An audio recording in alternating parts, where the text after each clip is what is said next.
বাক্য প্রকরণ খুবই গুরুত্বপূর্ণ একটা টপিক। অ্যাডমিশনে যে যে টপিক থেকে প্রশ্ন হয় তার মধ্যে বাক্য প্রকরণ খুবই গুরুত্বপূর্ণ একটা টপিক। আমরা যদিও অন্যান্য টপিক নিয়ে ব্যস্ত থাকি, কিন্তু বিগত বছরে প্রশ্ন বিশ্লেষণ করলে দেখা যায় প্রত্যেকবারই বাক্য প্রকরণ থেকে অনেক প্রশ্ন থাকে। আসসালামু আলাইকুম সুপ্রিয় শিক্ষার্থীরা, আশা করছি তোমরা ভালো আছো, অ্যাডমিশনের প্রস্তুতি নিচ্ছো। আজকের ক্লাসে আমরা বাক্য প্রকরণের কি কি বিষয় থেকে প্রশ্ন হয়, কোন জায়গা থেকে বাক্য প্রকরণের প্রশ্নগুলো হয় সেটা এক নজরে দেখবো সাজেশন আকারে। এরপর অনেকগুলো প্রশ্ন সমাধান করে আমরা বাক্য প্রকরণের আদ্যবন্ধ জানার চেষ্টা করব। আজকের ক্লাসের পরে বাক্য প্রকরণের কোনো বিষয় তোমাদের কাছে কঠিন লাগবে না। বাক্য প্রকরণ থেকে যে প্রশ্নে আসুক তোমরা উত্তর দিতে পারবে। আমরা প্রশ্নে চলে যাই। প্রথম আমরা দেখব বাক্য প্রকরণ থেকে যে যে ধরনের প্রশ্ন হয়, যে যে অ্যাঙ্গেল থেকে প্রশ্ন হয় সেগুলো আমরা প্রথমে দেখি। আমরা দেখতে পাচ্ছি যে বাক্য প্রকরণের কোন শ্রেণীর বাক্য, একটা বাক্য দিয়ে বলা থাকে এটা কোন শ্রেণীর বাক্য, গঠনগত এবং অর্থগত শ্রেণীবিভাগ এখানে কাজে লাগে। এবং সবথেকে গুরুত্বপূর্ণ বিষয় হচ্ছে আমাদের যে সিলেবাসের বাংলা প্রথম পত্রের যে গদ্য আছে, প্রবন্ধ, গল্প আছে, তার মধ্যে কোন একটা বাক্য তুলে দিয়ে এই বাক্যটি কোন শ্রেণীর এরকম প্রশ্ন হয়েছে অসংখ্য। আমরা প্রশ্ন সলভ করব, সেই জায়গা থেকে অনেক প্রশ্ন হয়েছে। তার মানে বাংলা প্রথম পত্রের গদ্য, গল্প বা প্রবন্ধ থেকে একটা বাক্য দিয়ে কোন ধরনের বাক্য এরকম প্রশ্ন হতে পারে, হবে। এছাড়া বাক্যের শ্রেণীবিভাগ থেকে প্রশ্ন হয় কেমন, যে গঠনগতভাবে বাক্য কত প্রকার, অর্থগতভাবে বাক্য কত প্রকার, এরকম প্রশ্ন হতে পারে। এছাড়া প্রশ্ন হতে পারে বাক্য পরিবর্তন। একটা সরল বাক্য দিয়ে বলা থাকতে পারে যে এর জটিল রূপ কি হবে, একটা জটিল বাক্য দিয়ে এই বাক্যটিকে যৌগিক বাক্যে পরিবর্তন করলে কি হবে। এই বাক্যের পরিবর্তন বা বাক্যের রূপান্তর এখান থেকে প্রশ্ন হতে পারে। এছাড়া বাক্যের উদ্দেশ্য এবং বিধেয়, যেটাকে আমরা ইংরেজিতে সাবজেক্ট বলি আর অবজেক্ট বলি, সেটা থেকে প্রশ্ন হয়েছে। এছাড়া আরেকটা ইম্পর্টেন্ট জিনিস হচ্ছে বাক্যের গুণ, লক্ষণ বা বৈশিষ্ট্য। আমরা জানি একটা সার্থক বাক্য, একটা সফল বাক্য হতে হলে বাক্যটিতে তিনটি গুণ থাকতে হয়, আকাঙ্ক্ষা, আসক্তি, যোগ্যতা। সেই জায়গা থেকে প্রশ্ন হয়। মূলত বাক্য প্রকরণ বা বাক্য থেকে প্রশ্ন হলে এই ধরনের প্রশ্ন হয়, এর বাইরে থেকে প্রশ্ন হয় না বা হবে না। আমরা একটু প্রশ্ন সলভ করি, দেখার চেষ্টা করি এটা সহজ নাকি কঠিন। আমার কথা হচ্ছে বাক্য প্রকরণের প্রশ্ন খুবই সহজ। দেখি প্রশ্ন, যারা ধার্মিক তারা সুখী, এটা কোন ধরনের বাক্য? বাক্যের মধ্যে যদি যারা, তারা, যে, সে, যিনি, তিনি, যেমন, তেমন, যা, তা,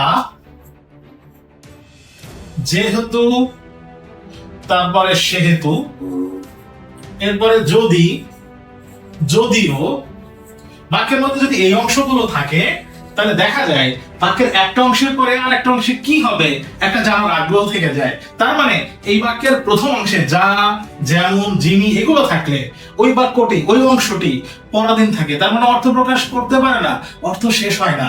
এরকম একটা বাক্যের একটা অংশ শেষ হয় নাই, এই ধরনের সাপেক্ষ সর্বনামযুক্ত শব্দ আছে ওই বাক্যের অংশে, এরকম থাকলে সেই বাক্যটাকে বলা হয় জটিল বাক্য। এই জটিল বাক্যের আরেক নাম মিশ্র বাক্য।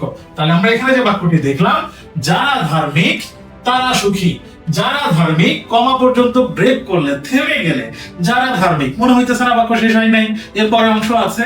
এই যে একটা অংশ আছে বাক্যের মধ্যে যারা, তারা আছে, এটা হইলেই সেই বাক্যটির নাম জটিল বাক্য, যার আরেক নাম মিশ্র বাক্য। এরপরের প্রশ্নে যাই। বুকের ভেতর দারুণ ঝড়, বুক পেতেছি গুলি কর। 24-এর গণঅভ্যুত্থানে এই বাক্যটি অনেক মানুষকে প্রেরণা দিয়েছিল মাঠে নামতে।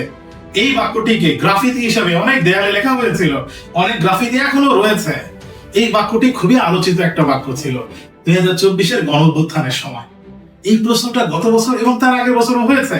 এখন দেখি, বুকের ভেতর দারুণ ঝড়, কমা আছে, আমরা এই পর্যন্ত গিয়ে থেমে গেলাম। বুকের ভেতর দারুণ ঝড়, কমা পর্যন্ত ব্রেক করলে আমরা অর্থ প্রকাশ শেষ হয়েছে বুঝতে পারছি কিনা? হ্যাঁ, মনে হচ্ছে বাক্য শেষ হয়েছে। তাহলে কমা পর্যন্ত গিয়ে যদি দেখি বাক্য শেষ হয় নাই, বাক্যের অর্থ প্রকাশ মনে হয় শেষ হয় নাই, তাহলে জটিল হয়েছিল।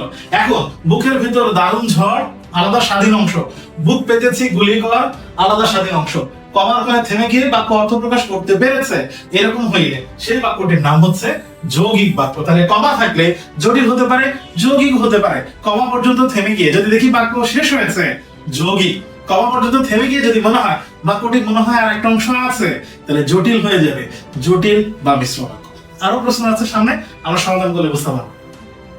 তাহার হাসিতে গান, তাহার কাম নাই গান। আচ্ছা, এখানে কমার ওখানে থেমে যায়, তাহার হাসিতে গান। আলাদা অর্থ প্রকাশ করতে পারে। তাহার কান্নাই গান আলাদা অর্থ প্রকাশ করতে পারে। এরকম যদি আলাদা আলাদা অর্থ প্রকাশ করতে পারে তাহলে কোন বাক্য হয়? যৌগিক বাক্য হয়। এখন একটু ভালো করে খেয়াল করে, একটু আগে আমরা বলেছি বাক্য আমাদের প্রবন্ধ বা গল্প থেকে দিয়ে কোন ধরনের বাক্য প্রশ্ন হতে পারে, হয়েছে, এটা বিগত বছরের প্রশ্ন। তার মানে তার হাসিতে গান তাহার কান্নাই গান, এটা প্রবন্ধ থেকে নেয় একটা বাক্য। কোন প্রবন্ধ থেকে নেয়? আমরা জানি যে যৌবনের গান নজরুলের যে প্রবন্ধ আছে 26-এর সিলেবাসে, সেটাতে এই বাক্যটি আছে। তাহলে প্রবন্ধ থেকে বাক্য নিয়ে বাক্যটি কোন ধরনের, এরকম প্রশ্ন কিন্তু হয়েছে। পরে দেখি পিসি এ বাড়ির মেয়ে, কমার ওখানে থেমে যায়, স্বাধীন অংশ। এ তার বাপের বাড়ি, স্বাধীন অংশ। থামলাম, থেমে অংশটি স্বাধীন বা অর্থ প্রকাশ করতে পেরেছে। একাধিক এরকম অংশ বাক্যের মধ্যে কমা দিয়ে যুক্ত থাকলে সেটা যৌগিক বাক্য হয়। আবারও দেখো, এই বাক্যটি তো আমাদের সিলেবাসে ছিল, যে আমরা সিলেবাসে পড়ি মাসি পিসি গল্প, মাসি পিসি গল্প, মাসি পিসি গল্প থেকে নেয়া এই বাক্যটি। তাহলে প্রথম পত্রের বই থেকে বাক্য দিয়ে কোন শ্রেণীর বাক্য এরকম হবে? সে এলো আমি গেলাম, বাক্যের মধ্যে এবং আছে। এই এবংটাকে কি বলে?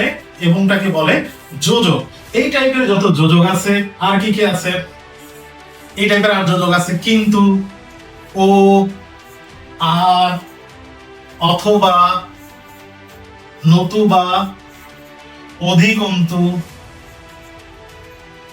এই যে যোজক থাকে বাক্যের মধ্যে, এবং, কিন্তু, ও, আর, অথবা, নতুবা, অধিকন্তু, এইরকম, সুতরাং, এই যোজকগুলো যদি বাক্যের মধ্যে থাকে তাহলে সেই বাক্যটাকে বলা হয় যৌগিক বাক্য। তাহলে আমরা জটিল বা মিশ্র বাক্যের সিম্বল দেখলাম, যে, যিনি, যারা, তারা, যেন, তেন, যত, তত। আবার এবং, কিন্তু, ও, আর, নতুবা, অথবা, সুতরাং, এগুলো হচ্ছে যৌগিক বাক্যের সিম্বল। এই সিম্বল গুলো নেই, বাকি সব বাক্য এক বাক্যে অর্থ প্রকাশ করতে পেরেছে। অধিকাংশ ক্ষেত্রে সেগুলো সরল বাক্য, খুবই সহজ, সিম্পল বাক্য আসবে এরপরে। নিচের কোনটি অর্থ অনুযায়ী অনুজ্ঞাসূচক বাক্য? আমরা বাক্যের মধ্যে দেখেছি এবং এখানে বলেছে নয়। আমরা অর্থগত শ্রেণী বিভাগ জানি, বাক্যের অর্থগতভাবে শ্রেণী বিভাগ 5 ধরনের। আমরা একটু পরে ক্লাসিফিকেশন গুলো দেখব। আগে আমরা দেখেছি যে সরল, জটিল এবং যৌগিক, এটা গঠন অনুযায়ী শ্রেণী বিভাগ 3 প্রকার গঠন অনুসারে। আর অর্থগতভাবে বাক্য 5 প্রকার, তার মধ্যে একটা আছে অনুজ্ঞাসূচক বাক্য। এখানে অনুজ্ঞাসূচক বাক্য বলেছে, অনুজ্ঞাসূচক বাক্য নয়। এখন অনুজ্ঞাসূচক বাক্য কি? বাক্যের মধ্যে যদি আদেশ, নিষেধ, অনুরোধ, এই জিনিসগুলো যদি বাক্যের মধ্যে থাকে, আদেশ, নিষেধ, অনুরোধ, উপদেশ, আর একটা আছে আশীর্বাদ। বাক্যের মধ্যে আদেশ, নিষেধ, অনুরোধ, উপদেশ, আশীর্বাদ বাক্যে যদি অর্থ প্রকাশ করে তাহলে ওই বাক্যটি হবে অনুজ্ঞাসূচক বাক্য। এখন এখানে প্রশ্ন হয়েছে অনুজ্ঞা নয় কোনটি? তুমি বাড়ি যাও, আমরা এখানে দেখতে পাচ্ছি যে এটা একটা আদেশ করেছে, তাহলে অনুজ্ঞা। দয়া করে তুমি বাড়ি যাও, দয়া করে, এটা অনুরোধ করছে, তাহলে এটা অনুজ্ঞা। তুমি বাড়ি যেও না, এখানে নিষেধ করছে, তাহলে এটা অনুজ্ঞা। অনুজ্ঞা নয় কোনটি? কি ভয়াবহ ছিল তোমার বাড়ি যাওয়া। এখানে শেষে বিস্ময় চিহ্ন আছে। বিস্ময় চিহ্ন থাকে কোন বাক্যে? বিস্ময় চিহ্ন থাকে বিস্ময় সূচক বাক্যে, ইংরেজিতে যেটাকে বলে এক্সক্লামেটরি সেন্টেন্স। তাহলে এই বাক্যটি অনুজ্ঞাসূচক বাক্য নয়, এটি হচ্ছে উত্তর। বাকি 3টাতে অনুজ্ঞা আছে। নিচের কোনটি জটিল বাক্যের উদাহরণ? তাহলে জটিল বাক্যের মধ্যে ওইগুলো থাকবে, এই যে, যেহেতু তিনি গীতের মর্ম বোঝেন না, সেহেতু তিনি গীতার ধর্ম বোঝেন না। যেহেতু, সেহেতু থাকলে কোন বাক্য? যেহেতু সেহেতু থাকলে এটা জটিল বা মিশ্র বাক্য হয়। এটা জটিল বা মিশ্র বাক্যের সিম্বল। বাকিটা একটু দেখি। তার বয়স বেড়েছে কিন্তু বুদ্ধি বাড়েনি, কিন্তু থাকলে কোন বাক্য হয়? কিন্তু থাকলে যৌগিক বাক্য হয়। একটু আগে আমরা দেখেছি সমাজের অপমানটা গায়ে না লাগলেও হৃদয়ে লাগে। এই যে কোনো সিম্বল নেই, একবারে বলে শেষ করা যাচ্ছে। এই বাক্যটি কোন বাক্য? এই বাক্যটি সরল বাক্য। এই যে সরল, যৌগিক আর জটিল হয়েছে, এই বাক্য যে 3 প্রকার, এই 3 প্রকার কোন শ্রেণী বিভাগ?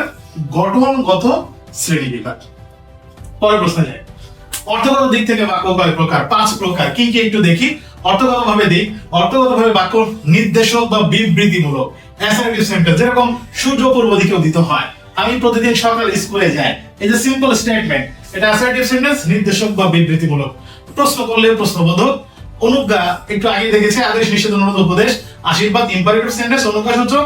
যদি ইচ্ছা সূচক হয়, যেটাকে আমরা ইংরেজিতে অপটেটিভ সেন্টেন্স বলি, তুমি অনেক বড় হও, দোয়া করি, এই যে ইচ্ছা প্রকাশ করা, কামনা প্রকাশ করা, এটা ইচ্ছা সূচক বাক্য। আর বিস্ময় হইলে বিস্ময় সূচক বাক্য। এই 5 শ্রেণী অর্থগত বাক্যের অর্থগতভাবে বাক্যের শ্রেণী বিভাগ হচ্ছে এই 5টা শ্রেণী। যার ভিতরে ভাই সে বাইরে ভাই পায় না। এই যে যার আছে আর সেই আছে, মাঝখানে কমা আছে, যার তার যেই সেই, এগুলো থাকলে কোন বাক্য হয়? জটিল বা মিশ্র বাক্য। এবং এই বাক্যটিও কিন্তু আমাদের পঠিত আমার পদ প্রবন্ধ, যেটা আগের সিলেবাসে ছিল এখন নেই, আমার পদ প্রবন্ধ থেকে কিন্তু এই প্রশ্নটা হয়েছে। তাহলে প্রবন্ধ থেকে এরকম একটা বাক্য দিয়ে প্রশ্ন হতে পারে। আমরা পরের উপকার করব মনে করতে পারি, কিন্তু উপকার করতে পারি না। দেখো এখানে কিন্তু আছে, কিন্তু এই যোজক থাকলে কোন বাক্য হয়? যৌগিক বাক্য হয়। তাহলে প্রশ্ন কিন্তু খুবই সহজ যদি আমরা সিম্বল গুলো মনে রাখতে পারি, বাক্য চেনার উপায় এগুলো যদি আমরা মনে রাখতে পারি, প্রশ্ন কিন্তু খুবই সহজ। দেশে এমন কিছু হচ্ছে না যে দেখে মনে হবে ডিসেম্বরে কেউ আসবে। আমরা ডিসেম্বরে নাকি কে আসবে, অনেক কথাবার্তা হচ্ছে, তো দেশে অনেকে সবাই আস্তে আস্তে অন্ধকারে আসবে, রাজপথ কাঁপবে, এরকম স্লোগান দিতেছে না? তো আসলে ডিসেম্বরে কে নাকি আসবে কিনা, এই বাক্যটা কোন শ্রেণীর বাক্য আমরা একটু দেখে নিই। দেশে এমন কিছু হচ্ছে না যে, এই যে বাক্যের মধ্যে যে আসে, তাহলে হচ্ছে না যে এই পর্যন্ত বলে বাক্যটা কি শেষ হয়? অর্থ প্রকাশ করতে পারে না। বাক্যের মধ্যে যে এসে যিনি তিনি একটা পরাধীন অংশ আছে, কোন বাক্য হবে?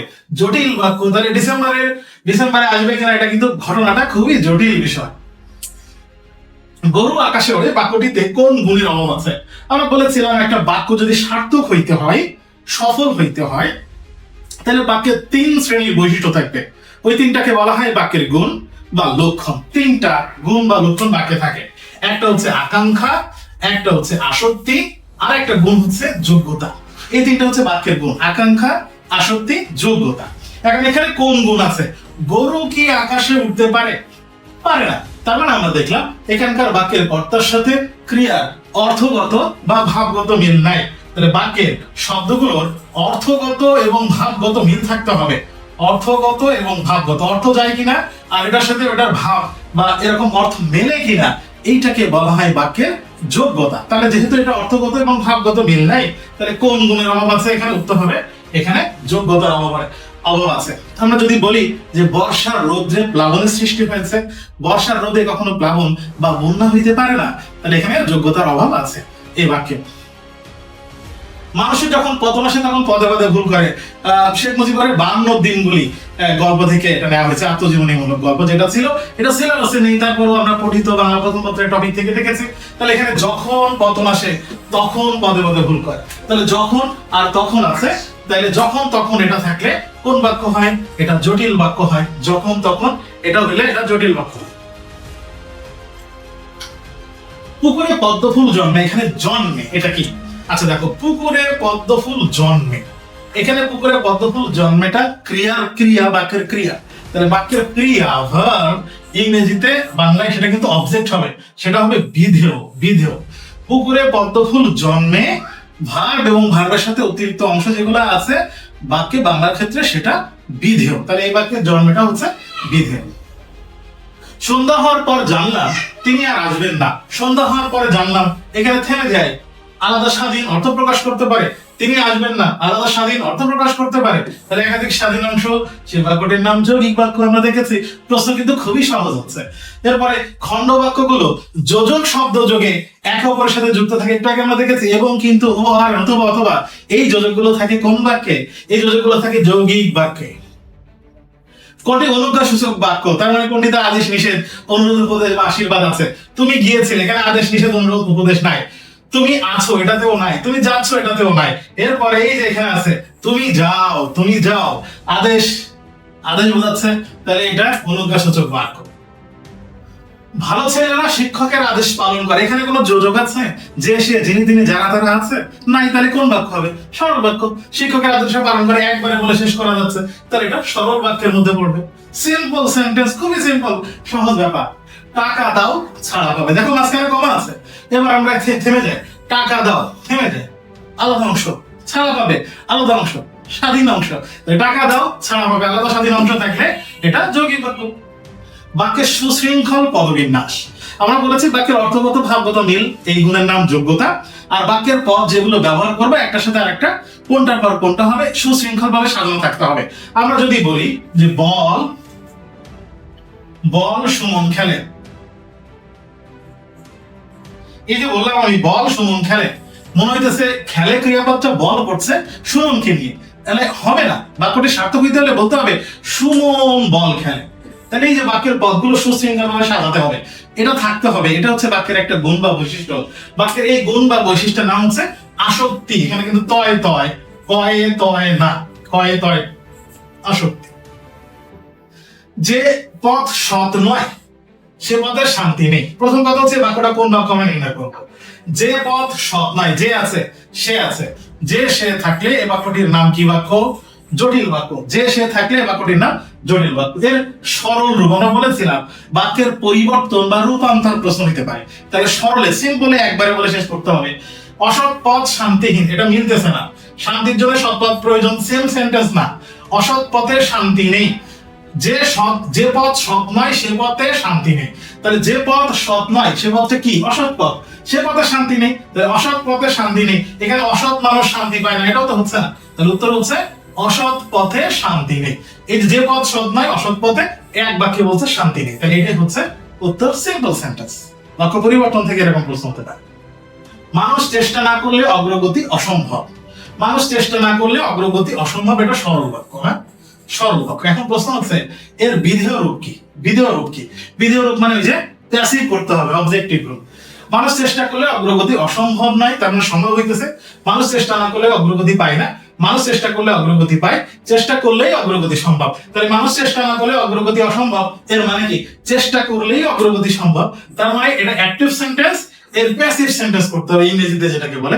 বাংলায় এই ধরনের প্রশ্ন একটু রেয়ার। এরকম প্রশ্ন হলে না হয় আমাদের সায়েন্স থেকে আমরা পারবো, এটা খুব কঠিন প্রশ্ন হবে না। বিদ্যান লোক সকলের শ্রদ্ধার পাত্র, একবারে বলে সিম্পলি বলা শেষ করা যাচ্ছে। ওই যে যোজক নাই, জিনিস নেই, এগুলোও নাই। তাহলে বিদ্যান লোক সকলের শ্রদ্ধার পাত্র, এটা কোন বাক্য? সরল বাক্য। সরল বাক্যে অনেক সময় কোনটি অনুপস্থিত থাকে। কখনো কখনো এমন হইতে পারে যে বাক্যে ক্রিয়াপদ নেই, তারপরে বাক্য হয়েছে, ওই বাক্যটা সরল বাক্য। যেরকম তিনি আমার শ্বশুর, আমি বললাম, অথবা তিনি আমার মামা, তিনি আমার মামা।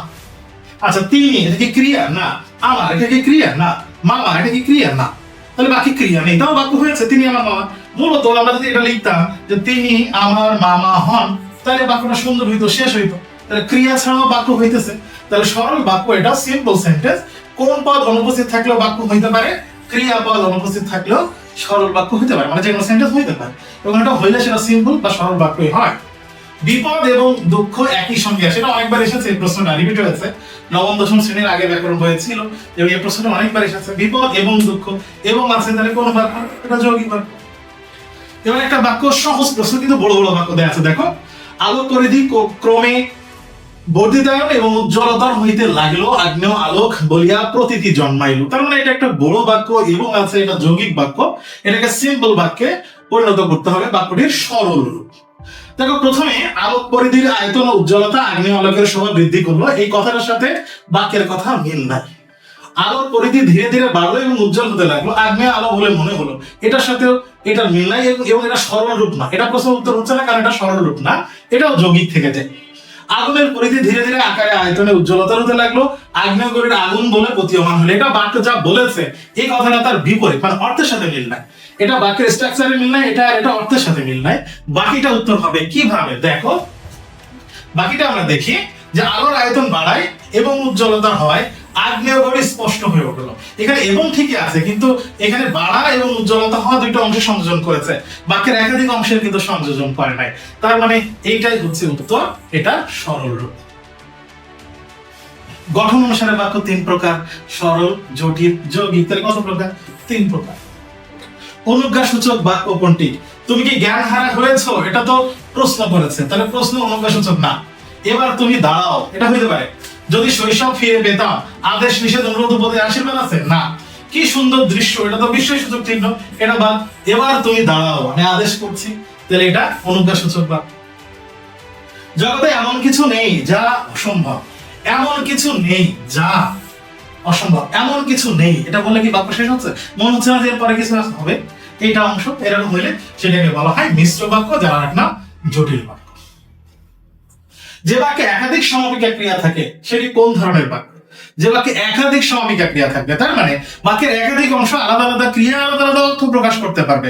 একাধিক স্বাধীন অংশ থাকে কোন বাক্যে? একাধিক স্বাধীন অংশ থাকে যৌগিক বাক্যে।